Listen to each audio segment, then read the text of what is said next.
Mana endi rasman El Clasico ko'ramiz. Real Madrid Atletico Madrid ustidan Ispaniya Superkubogi yarim final uchrashuvida 2-1 hisobida g'alaba qozonib, qasosini olib finalga chiqdi.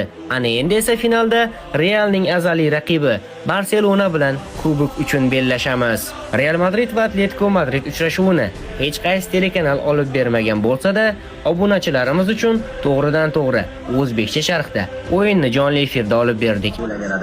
Madrid Dishi Telegram kanali bugun mana shu uchrashuvni sizga namoyish etib beryapti.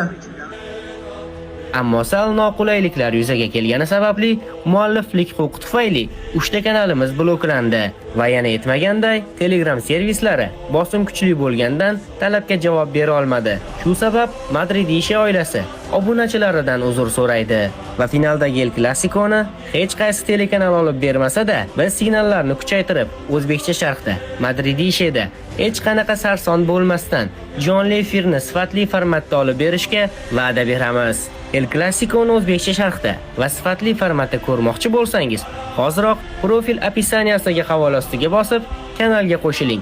Aytgancha, Real Madrid va Atletico Madrid uchrashuvini ko'ra olmaganlar uchun o'yinning to'liq videosini Telegram sahifamizga joylab qo'ydik.